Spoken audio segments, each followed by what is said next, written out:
Outlet Liquor is your place to buy a case. Stock up and save when you shop the lowest prices available every day at Outlet Liquor. You never have to wait for a sale. The more you buy, the more you save. Only at Outlet Liquor. What's your outlet?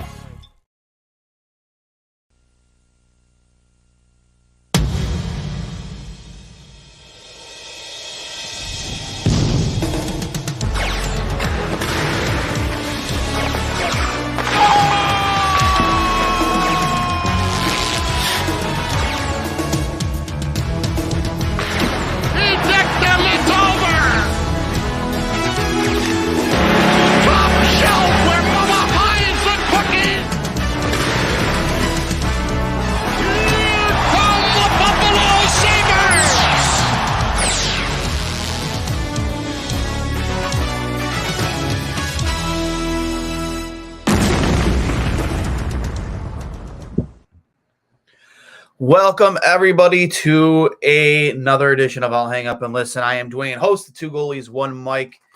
Here after a disappointing 4-3 loss by the Buffalo Sabres to the Seattle Kraken. I believe this is the second time they've lost to them this season. Another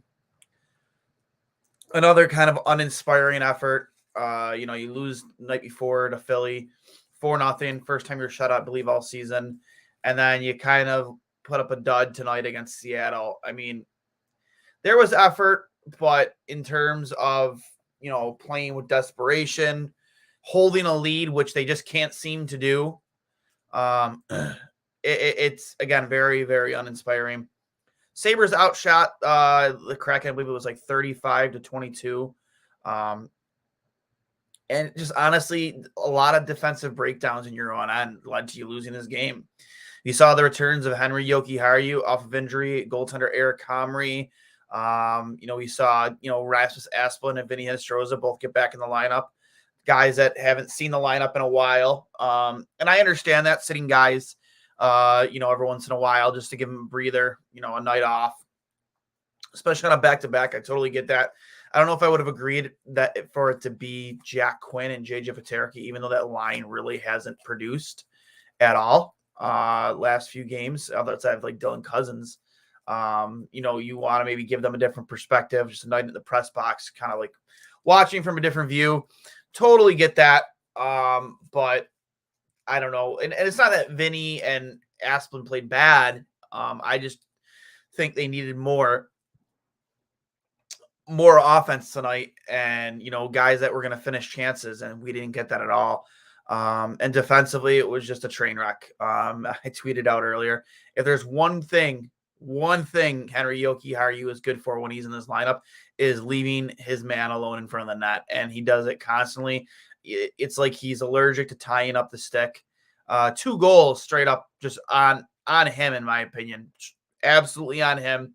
I believe it was maybe Matty Beniers' goal in front. Just not tying up his man. I can't remember if it was the second or third goal. Shot came from the point. I went off Beniers, rolls off to the side. You know what? Again, I know how this city works. That's the thing. Like, when it comes to goaltending, I know how this city works. I know we haven't had a franchise goaltender since Ryan Miller. I don't disagree with fans there. Like, it's true. We haven't. But I just know how this city works. They all love to jump on the, let's blame it on the goalie bandwagon, so to speak. This tonight is not an Eric Comrie. I mean, I would have liked that 4th save for sure. That just slipped underneath his pad. It's more of like a read and react type thing again, but also a guy left alone at the top of the slot. Just a low to fire a shot on net, uncontested. But at the end of the day, you left too many guys alone in front of your net for second opportunities, and you can't just. I don't care who's in net. At least those 2 shots. No, none of our 3 goaltenders are making that save. A deflection that close and tight, again, you have to have the reaction speed to be able to make that save, but also it's a lot of it's luck.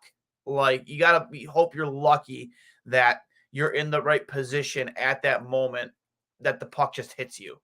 That a lot of that puck a lot of time goes on any goaltender in the NHL. I'm not sitting here trying to defend Eric Comrie, but in the same breath I am, because it's 3 of those 4 goals. I mean, there's not much he can do. in my opinion. Not really much of anything he can do. So I just, Henry Jokiharju just again proved to me tonight why he's nothing more than a bottom pairing defenseman. He should not be in your top 4. You have to find a solution there. I do know that a pro scout was sent from Arizona to Buffalo tonight. I'm not sure if there's anything behind that. I know there's a lot of speculation about Jacob Chikrin. There has been for a few months now. And some of those conversations over at least the past month or two have been tied to Buffalo and Kevin Adams. I also did hear that on a podcast that Kevin Adams did say that you don't expect any big time trades, that he doesn't want to really put up any blocks for the younger players, in the system. But for me, it's like, okay, well, we have $33 million in cap space. Where are you going to spend that? Yeah, you have to pay Rasmus Dahlin. Yeah, you have to pay Dylan Cousins. Those guys are going to get dramatic pay increases. But, you have all this cap space. I'm not saying you got to spend right to the cap, but improve your team. Your team just went on an amazing run. Before these 2 losses in a row, you'd won 8 of the last 9. I don't get it. Just go improve your team. You've had 5 first-round draft picks in the last 2 drafts. Go. You can afford to either A, give up a first-round draft pick, or B, give up a first-round draft pick and one of those 5 guys. You just can. I mean, whether it's Jacob Chikrin, whether it's Joel Edmondson, even though Joel Edmondson shouldn't cost you that much, not at all. Out of Montreal, he has been put on the trade block. There's like Timo Meier, a scoring winger that I think would fit well on this team. Brock Besser, Bo Horvat, even though he's going to be a UFA. Max Domi, there's a lot of players out there that are up for grabs, and then this might be the final year, where teams have the ability to weaponize their cap space, with the cap being expected to go up for the first time in a while. You have the ability to weaponize more of that cap space. I know we have done it before, but either you're being a third-team broker or just straight up taking on a bad contract just to get a discount on a different player. I've said it a couple times. I am not a guy who is through the moon about this player, but he only has 1 year left on that deal, and he has to be better than Jokiharju. It has to be better than Kale Clay. It has to be better than Jacob. Tyler Myers in Vancouver. He's got 1 year left on that deal. 1 year. Vancouver would probably retain some of it. And then you have guys like Brock Besser and Bo Horvat who are available. They're kind of cleaning house there. Again, I'm not advocating. I've said a couple times, go get Tyler Myers. We need Tyler Myers. No, we don't need Tyler Myers. But you have that cap space to weaponize, help Vancouver. And in return, you get something else, maybe at a discount, or maybe, they're probably not in the business of giving up picks, but another player to help your lineup, help your bottom 6. For me, I don't. Your centermen on the roster right now, not named Tage Thompson, Dylan Cousins, just aren't getting it done. Casey Middlestat, he's not having a bad season, but that can't be your third line center. He just can't be. No. I can't. I just can't deal with that. Casey Middlestat being your third line center. Tyson Yost being on your third line. Even though he hasn't played bad, he's a fourth line caliber player, not a third line caliber. You need 3 scoring lines to be successful in the NHL today. We do not have that. We have 2 scoring lines, and that's it. Someone threw out the idea of Sam Reinhart, being on the block and having him return to Buffalo. And then you hear it kind of like, well, we want, Kevin Adams says he wants players to play here that want to play here. I don't think it was a situation where Sam Reinhart didn't want to be here. He just didn't want to go through another rebuild. The guy, him and Jack, they've been through it. They didn't want to go through it again. Totally understand that. But he's shown the ability when Jack was injured that he can play center and be a great centerman. This team needs that. You need that flexibility between your second, your third line, where depending on the matchup, depending on the night, that you can interchange those 2 lines. To have that at your disposal. You don't have that right now. You just don't. On your third line, Yost, Middlestat and Olsen just aren't getting it done consistently enough. You just can't, put all your eggs in the Tage Thompson, Jeff Skinner, and Alex Tuck basket. Even though it's worked for quite some time now, you just can't keep doing that. You need other options up and down your lineup. Like, you can't be sitting 2/3 of your second line ever. Like, ever. Just as a healthy, ever. They were healthy scratches tonight. They weren't sick. They weren't, hampered by injury. Like, they were healthy scratches tonight, both of them. That's 2/3 of your second line. You just can't have that. You cannot have that. I just you just need to do something. Shake things up here a little bit. I'm not sitting here trying to throw up, oh my God, like I'm not like the distress signal. I'm like, I'm not there, but like I've been saying it for a while. It's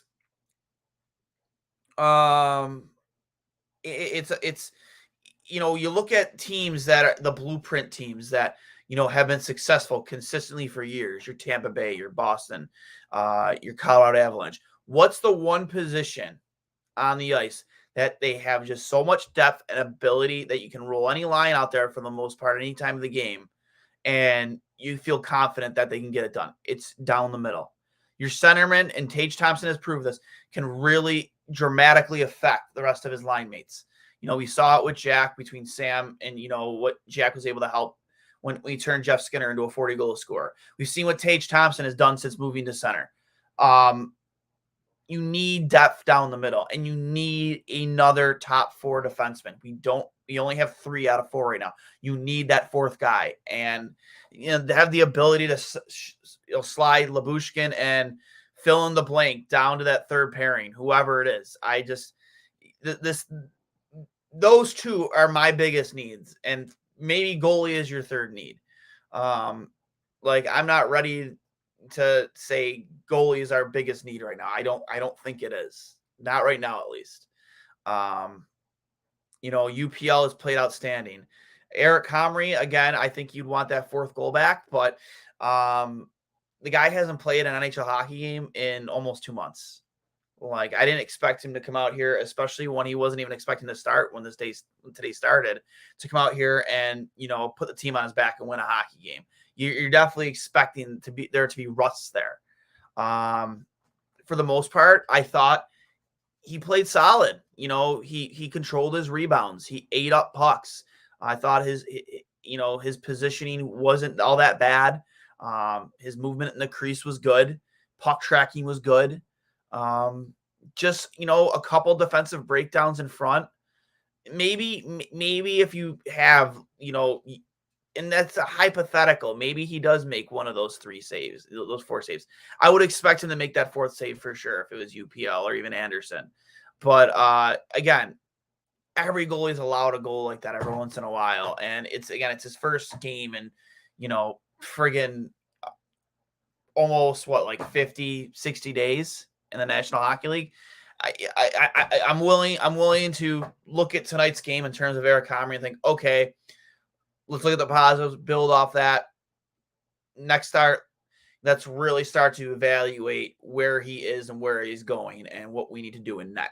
I'm not taking tonight's game and be like, oh my God, get him off my team. Get him on waivers.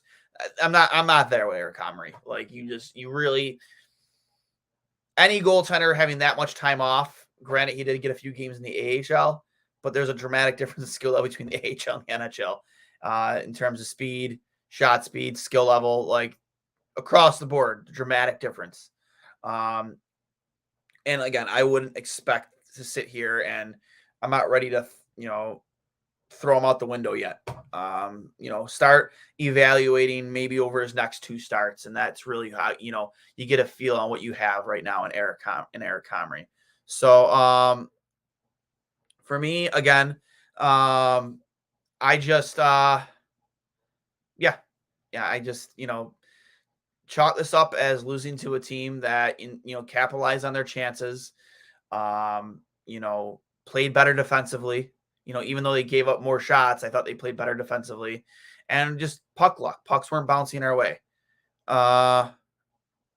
Yeah, that's pretty much it. So we'll go to the peanut gallery here and see some comments.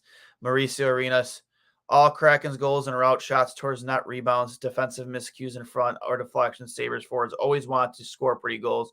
We need to play with more grit, force ugly goals. I don't disagree with scoring ugly goals. Definitely not. If Kari makes a couple of those saves, we win the game. People are telling me it's a defense and not Kari. What your words of wisdom? I'll hang up and listen. Listen, I don't know if I was watching the same game I was, but Henry Jokiharju looked like an ECHL defenseman out there tonight. Like, you can't puck watch. You can't allow guys to just not be tied up in front. When you're that in tight and there's a guy there for a second opportunity, not many goalies are making that save. For me, Eric Comrie, I'm not putting that on him tonight. The only goal I'd say I want back is that fourth one. But also, we have to remember, he hasn't played in a month and a half to 2 months, outside of the couple AHL games he had. I'm willing to cut him a break tonight. But the next 2 starts is where you really start to evaluate his game, in my opinion. Sabres can't hold a lead. Nope, no, they can't. Past months, games, ongoing problem. Twice we held leads. Twice he lost leads. Kraken's forwards, relentless back checkers. We don't have force grit to play reckless. I don't disagree with you. We need a second pair right-handed defense. Yeah, I 100% agree. That is at the top of the list of things that this team needs. More excuses, more apologies, additional moral victories, inconsistent secondary scoring, second, third, fourth line. Quinn and Paterka overrated. Oh, I don't agree with that. Sorry, Mauricio. I don't agree with Quinn and Paterka being overrated. I love JJ Paterka. I think they're both going to turn out to be great hockey players, but I appreciate the passion, but I do agree that we need more depth scoring. You just can't rely on one line. Power D, pastry chef, turnover, Danish can power miscues. Listen, I mean, again, I'm putting this more on defensive breakdowns rather than I am goaltending. I think I started to show off it like defensively. They were an absolute train wreck tonight. I don't know. For me, it's you just need to find another body there on that second pairing. So I'm not going to hold you guys up for like way too long tonight.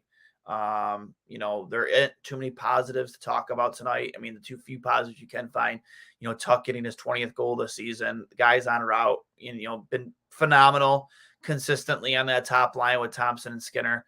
Tage Thompson, again, just showing, what a 6'7" power centerman can do, lowers the shoulder to get Tuck that first goal after making a nice move. Darlene getting on the scoreboard again tonight, continuing his push to, be a Norris candidate this season. But again, just, you want 1 for 4 on the power play there at the end. I know a lot of people wanted the Sabres to pull the goalie. I'm not mad at Granato for not pulling the goalie, just because in a situation like that, even down by 2, you have one of the better power play units in the league. Let them go to work rather than losing a face-off. And now that whoever that face-off is won back to has the ability just to clear the puck down because they are killing a penalty, and you just end up with a quick empty net goal. It's a hard decision to make, but I don't disagree with Granato for keeping the goalie in there. Again, very hard to find positives out of tonight, but we'll try. When it comes to your expertise on goalies, I'll take your word for it. I hope Comrie can improve and learn. Hopefully he'll live up to his contract and expectations. Yeah, again, he was never expected to be the answer, like the bridge between, now and would it be Levi, would it be Portillo, whoever it is. That's what Comrie was supposed to be. A guy who is good enough for you to win, better than what we wanted Carter Hutton to be years ago. It was kind of like one of those moves, but I still feel Comrie will be a better goaltender than what Carter Hutton was for us. Loss cause defense, another loss, cannot afford missed chances. I don't disagree with you, Mauricio. Defensively, that's underline it, highlight it, star it. That's the reason you lost tonight. Defensive breakdowns, especially below the dots in front of your own net. That just inexcusable to allow players to have free reign in front of your own net. So, again, I got an early morning tomorrow, so I'm not going to try and keep, even like you guys know, I love talking the Sabres, love talking hockey. I'm not going to stay up too late tonight. However, the Sabres do schedule. Let's see here. Who do they have next? They have, excuse me. That's right. The Jets. I would expect maybe Comrie to get that start, depending on how, uh, how UPL is feeling. I know he was ill today. That's why Comrie got the unexpected start. And then Saturday against the Predators, and then Florida on Monday. So Florida on Martin Luther King Day, matinee 1:00 start. Predators on Saturday 8 p.m. I'm not sure. Maybe that's a prime time like TNT. I don't know. NHL ESPN Plus game. Who knows? And then just a few thoughts too. I kind of put it out on the two goalies when Mike handle. Joel Edmondson's been made available out of Montreal. That's another guy, 6'5". He's not like, a guy that you can depend on to do scoring for you, but he is a stay-at-home big defenseman that could play maybe that opposite side of let's see what hand he is. I hope he's a right-handed defenseman. Let's see here. Let's take a look. Joel Edmondson, is he a right-handed defenseman? He kind of caught my eye earlier. They're not telling me. They're not telling me. Joel Edmondson, are you a right-handed defenseman, sir? Let's take a look. Right-handed or not. Joel Edmondson is a shoots left-handed. Oh, that's unfortunate. I believe Owen Power is a left-handed shot defenseman, so that wouldn't work maybe with that second pairing unless he can play both sides. If he can play both sides, I love the idea of Joel Edmondson. He's not old, but he's not young. He's got some experience underneath his belt. He's the type of defenseman you think you would want to play with Owen Power. Maybe to be kind of like the stay-at-home guy and allow Owen to do some more of the things offensively that did get him drafted first overall. I don't know who the solution is. I know some people threw out the idea of Luke Shen. I know he's up there in age, but that's another guy too that I wouldn't mind. He's shown some good. He still has some game left in his tank. The past 2 years, there's a lot of names out there that maybe you could throw into the mix in terms of the trade market for Buffalo. I don't know what the answer is, honestly. Just double checking. Owen is he's a left-handed shot defenseman. So yeah, you would need somebody to play the opposite side. But I don't know. I like the idea of Edmondson, but I don't know. What Kevin Adams is thinking. I don't know what more you have to see out of guys like Cal Clegg and Jacob Bryson and Casey Fitzgerald. Like these guys, like I don't know. I would probably want to see more from Cal Clegg, because I think that as much as some of the good things we've seen out of Jacob Bryson, I just think there's, he's had, I don't want to use the words plenty of time, but he's had some time in the National Hockey League now to, make the adjustment and continue to develop and grow his game. And I just think I think I've seen enough of what I need to see from Jacob Bryson. So again, I'm willing to give Cal Clegg a little bit more time, but at the end of the day, you have one of the highest scoring. I'm not sure if they're still the highest scoring team in the NHL after the last 2 games, but I don't want this to go to waste. I don't want to make trade for making trade sakes to hope you squeak into a playoff spot. But I think offensively, this team is gifted enough to the point where you have the ability to make a couple deals, not mortgage your future, and get this team into the playoffs. That's just my opinion. So I'll hang up and listen, guys. Just remember, this is brought to you by Outlet Liquor. Actually, I did not notice we have a lot more comments in here. Trade for Joel tomorrow. Put him on left. Find a right-handed defenseman. I don't disagree with you. Maybe on that third pairing, sure. I just think that you need to find somebody that's willing to play. Maybe he can play both sides. I don't know. Dylan Baker trade for Chikrin. Yeah, I mean, that's what everybody wants. The cost is really high, though. Is Kevin Adams willing to pay that price?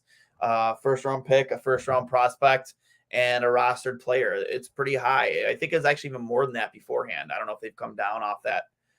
Myers and Edmondson. That'd be great. I would not mind that at all to fill out your defensive pair. And neither would cost you very much. They just wouldn't. I wouldn't mind that. I like that idea. I don't mind that at all. Worst case scenario, you're like Edmondson makes like $900,000 a year.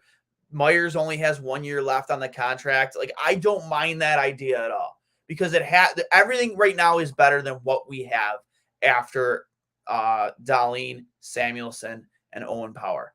And all those options are all better than what we have currently right now. Because Henry Jokiharju, I've seen enough of him. I don't need to see anything else.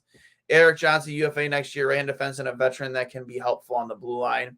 If he signs, you'd like to see, or I'm assuming you mean Ryan Johnson. I'm sorry. I just see Johnson. I think Ryan Johnson. No, Eric Johnson. Yeah, that's a guy too that, he's a veteran. He has a lot of experience, won a cup. Again, that is an option for sure. But we're talking about this season right now. I want a guy with term left on his contract. I'm not looking to pay for rentals right now when we're not really in a situation right now, at least in the standings, where we can be making those deals. So, guys, I'll hang up and listen. Remember that this has been brought to you by Outlet Liquor, the place to buy a case over on George Urban Boulevard. Thanks for always hanging out with me after these games. Appreciate you guys always chiming in, giving me your thoughts. Hopefully, we go into Winnipeg and come out with a win, break this 2-game losing streak, start a new winning streak. Hopefully we see Quinn and Paterka back in the lineup. And hopefully we get a better game from our blue line. And just try and keep Henry Jokiharju relegated to third pairing minutes in any way, shape, or form. So I'll hang on and listen, guys. You guys have a good night, and let's go.